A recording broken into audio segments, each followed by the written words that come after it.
अच्छा, ये बच्चियां बैठी हैं, इनकी जब शादी होती है तो एंगेजमेंट रिंग कितनी महंगी बनती है। सीता की एंगेजमेंट रिंग कितनी महंगी होगी, लेकिन जब केवट के सामने भगवान राम बिना पैसे के खड़े हो गए कि उतराई देने के लिए कुछ नहीं है, और केवट ने कहा ऐसे तो जाने नहीं दूंगा, पैसे दो, उतराई तो देनी पड़ेगी। तो पति का अपमान ना हो जाए, पति यहां संकट में ना लगे, सीता ने चुपचाप अपनी अंगूठी उतारी और राम के हाथ में दे दी कि ये दे दो। गोस्वामी जी ने लिखा, पियसिय की ही जानन हारी, मुदित मगन मणि मुद्री उतारी। मणि उतार कर दे दी। ये सीता है, ये सीता सिखाई गई थी, ये सीता घर घर में सिखाई गई थी। इसीलिए हमारी माएं, हमारी नानियां, हमारी दादियां कम में काम चला लेती थी। आज क्या हो गया, कम हो गया तो झगड़ा हो गया।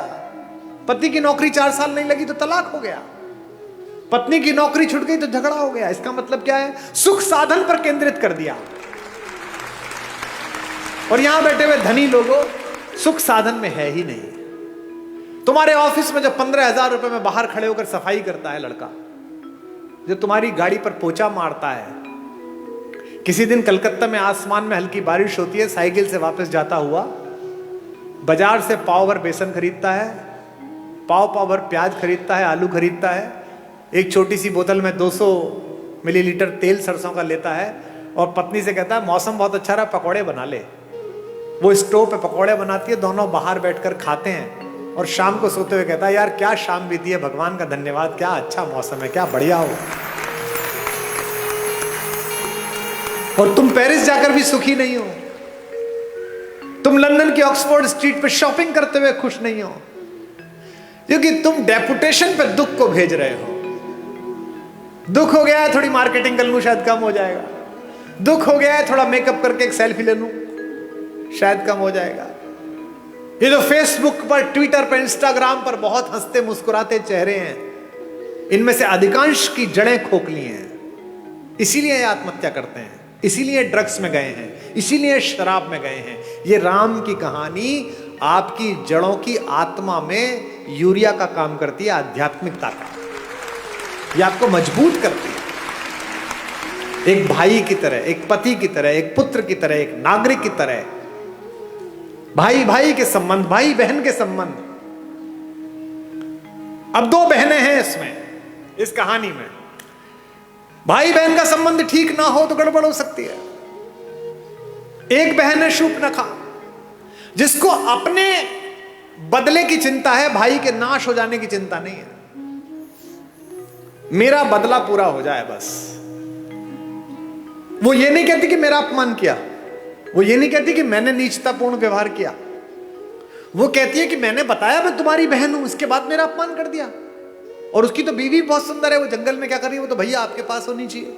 ऐसी बहन देखी है कोई जो अपनी भाभी के रहते बाहर की किसी औरत का वर्णन करे कि इसे अपना लो? इसका मतलब वो बहन ही दुष्ट है, उसने अपने भाई का नाश करा दिया। एक सीता है, सीता का भी एक भाई है, आपको पता है? जब अशोक वाटिका में माता बैठी हुई है तो रावण आता है उनसे मिलने, रोज आता है, कहता है मेरा प्रणय प्रस्ताव स्वीकार कर ले। क्या उस तपस्वी के पीछे पड़ी रहेगी, वो तो जंगली है, मैं मार दूंगा उसे, खत्म हो जाएगा, वो कुछ नहीं कर पाएगा, तुझे ले नहीं जाएगा। माता पूरी सात्विकता के साथ बैठी है। एक दिन कहता है कि देख मेरी बात मान ले, अन्यथा मैं बलपूर्वक तुझे उठा लूंगा यहां से। तो वो जिस चटाई पर बैठी हैं, उस चटाई का एक तिनका तोड़ती हैं और तिनका तोड़कर अपने रावण के बीच रख देती हैं और कहती हैं कि तू कैसी मूर्खतापूर्ण बात करता है रे, कि तू मुझे छू लेगा? ये तिनका रखा है, इसे पार करके दिखा दे, तेरे में औकात है तो।